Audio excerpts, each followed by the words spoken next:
2026-yilda Ramazon oyida 1 oylik paket so'rayotgan do'stlarimiz uchun Hikmat Travel'da Ramazon oyida 35 kunlik paketni yo'lga qo'yishibdi. To'liqroq ma'lumotni hozir Hoji akamdan olib beramiz. Abdukarim Hoji akamizdan videoni o'tkazib yubormasdan bir dona like bosib, kommentariyaga oluvchilar tashlab chiqib ketsalar ham, xudo xolasa, necha kun Madina Munavvarada va necha kun Makka Mukarramada bo'lishdi va gatsisa masalasi va undan tashqari oziq-ovqat masalalarini sizlarga to'liqroq ma'lumotni olib beramiz. Avvalambor assalomu alaykum. Alaykum assalom. Hikmat Travel'da 1 oylik paketlar qo'yildi Ramazon oyiga deb chaqirdilar. Xudo xolasa 1 oylik paketni do'stlarimiz ko'pchilik so'rashyapti, kommentariyalarga yozishyapti. 1 oylik paketda necha kun Madina Munavvarada bo'ldi va necha kun Makka Mukarramada bo'ldi. Eng asosiysi narx-navolar necha pul chiqqan, shu do'stlarimizga aytib bersak va asosiysi reyslar qayerlardan uchilishini ham aytib o'tsak. Inshaalloh 15-16 fevral kunlari Toshkent Jidda reysi bilan uchiladi. Hozircha faqatgina Toshkentdan qo'yildi reyslar. Toshkentdan. Faqat Toshkentdan 1 oylik paketimizga. 15-16 fevral kunlari Toshkent Jidda reysi bilan uchiladi. 2 kecha, 3 kecha Madinada turiladi. Qolgani inshaalloh Makka Mukarramada Abrajdaniya degan mehmonxonada turadi. O'zbeklar mahallasi deyiladi, Batqa Quraysh. Ya'ni Batqa Quraysh ko'chasida, demak, Abrajdaniya mehmonxonasida turiladi. Liftlari probka bo'lmaydi, qavati baland emas, 5 qavat, 6 qavatli mehmonxona, sharoitlari zo'r. Ya'ni O'zbekistondan borayotgan hojilar uchun qulayliklari bor. Qulayliklari bor. Inshaalloh liftlarda ham ochida turishmaydi, sharoitlari zo'r. Demak, o'zbek milliy taomlari beriladi, saharlik bilan iftorlik beriladi. Milliy taomlarda saharlik bilan iftorlik beriladi. Ya'ni Madina Munavvarada 2 kecha 3 kun turiladi, Makka Mukarramada necha kun turiladi? O'sha 32-33 kun mo'ljal qilinyapti inshaalloh. Ya'ni 1 oy davomida Makka Mukarramada bo'lishadi. Inshaalloh 30 kun 32 kun bo'lishadi. 2 kecha Madinada turiladi, 3 kecha rejalashtirilyapti, azumi 3 kecha bo'lib qolish niyatimiz bor, xudo xolasa. Endi ko'pchilikni qiziqtirayotgan savol, narx-navolari necha pul 1 oylik paketimizda? 1 oylik paketimizda narxlari $1650 qo'yyapmiz. 1650. Oilaviy bo'lib, ko'pchilik bo'lsa, oz-moz o'tib beramiz inshaalloh. Chegirmasi bor. Chegirmasi bo'ladi.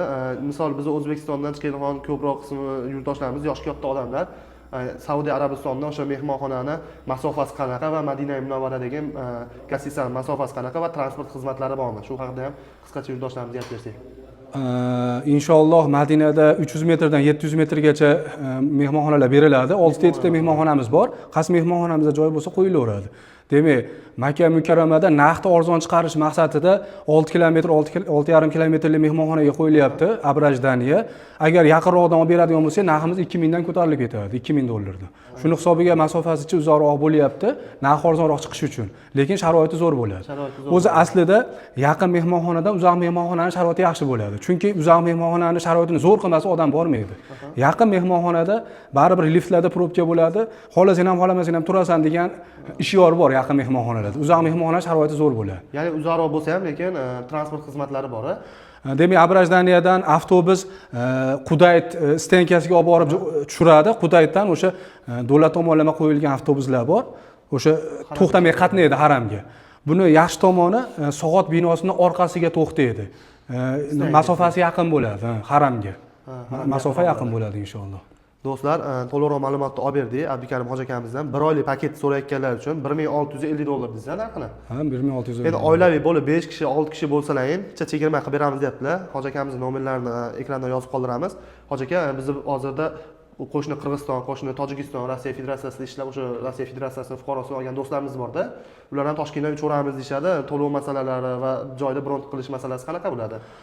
Hamma nomerlarimizda Telegramlarimiz, WhatsApplarimiz bor. Demak, pasportlarini, Zagram pasportlarini rasmini tashlab berishsa, shu Zagram pasportga hamma biletlarni, vizalarni yozib beramiz. Inshaalloh to'lovlarini 3 kunlar aeroportda qilsa bo'laveradi. Shunaqa sharoit qilib beramiz. 3 kuni aeroportda to'lov qilsa bo'laveradi. Boshqa viloyat, o'sha boshqa davlatdan keladiganlarga shunaqa sharoit qilib beramiz inshaalloh. Ya'ni Qoraqalpog'istondanmi, Qashqadaryodanmi, Andijondanmi, Namangandan farqi yo'q buni. Farqi yo'q. O'sha borib turib uzoqdan ofisga borib to'lov qila olmaymiz, sharoitimiz yo'q deydiganlarga shunaqa sharoit qilib beramiz. Aeroportda to'lov qilsa bo'ladi. Aeroportda to'lov qilsa bo'laveradi. Ofislarimiz Toshkent shahrida ham bor, demak Farg'ona shahrida ham bor ofislar. Ya'ni ofisga kelib to'lov qilib, pasportlar bersa ham bo'laveradi. Birinchi o'rinda o'sha 14 ta firmaga litsenziya berilgan bo'lsa, shulardan bittasi bizning Hikmat Travel litsenziyalarimiz bor. Hikmat Travelning o'z litsenziyasiga ega. Litsenziyasiga ega. Do'stlar, to'liqroq ma'lumotni olib berdim degan umiddaman. Agarda o'zlaringiz savollaringiz bo'lsa, nomerlarni qoldiryapman, aloqaga chiqinglar, savollaringizga javob olishingiz mumkin yoki kommentariyada yozsanglar ham, xudo xolasa, o'zlari qo'ldan kelgancha savollaringizga javob beradilar. Xudo xolasa bundan keyingi videolarda ko'rishguncha deb qolamiz. O'zlaringizni ehtiyot qilinglar, sog' bo'linglar, salomat bo'linglar.